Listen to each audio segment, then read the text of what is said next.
ગંગાજળિયા પોલીસે આંબાવાડી વિસ્તારમાં થયેલી ચોરીનો ભેદ ઉકેલી ગઢડિયા ક્રીડના એક દેવી પૂજક શખ્સને ઉઠાવી લીધો. એક ફરાર.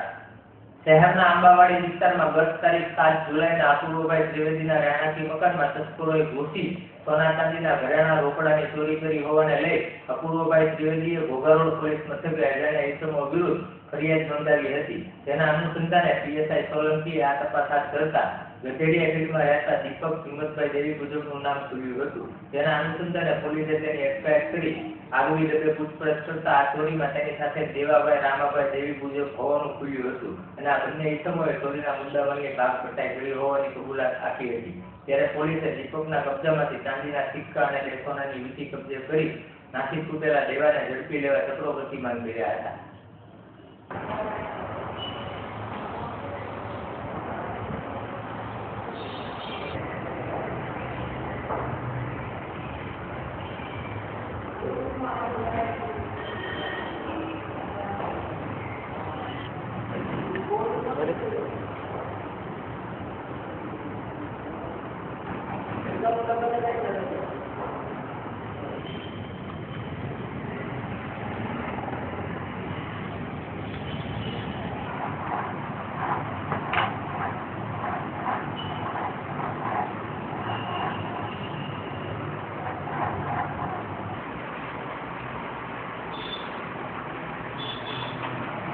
આજથી એકાદ માસ ઉપર તારીખ 7/7ના રોજ અંબાવાડી વિસ્તારમાં અપૂર્વભાઈ ત્રિવેદીના મકાનમાં કોઈ અજાણ્યા તસ્કરોએ પાછળનો ગ્રીલ તોડી ચોરી કરેલ હતી અને જેની તપાસ હું કરતા હતા. જેમાં ગઈકાલે અમુક પેટ્રોલિંગમાં હતા તે દરમિયાન એક ઈસમ દીપકભાઈ હિંમતભાઈ સોલંકી દેવી પૂજક રહે ગઢડિયા ક્રીડ વાળા નાઓ સરપંચ હાલમાં મળી આવતો તેઓની પૂછપરછ કરતો તેઓએ સદરૂ ચોરીની કબૂલાત કરેલ. જેમાં પોતે તથા દેવાભાઈ રામાભાઈ વાઘરી નાઓએ મળીને સદરૂ 1,65,000ની ચોરી કરેલ હતી.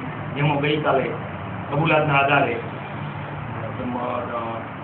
દીપકભાઈ હિંમતભાઈ દેવી પૂજકને પકડે અટક કરેલ છે અને તેની સાથેના આરોપીને પકડવાની તપાસ ચાલુ છે અને ચોરીના 8 સિક્કા તથા 1 સોનાની વીંટી કબજે કરેલ છે અને હાલ ભાગી ગયેલા આરોપીની તપાસ ચાલુ છે અને મુદ્દામાલ વિકલ્પને તજવીજ ચાલુ છે.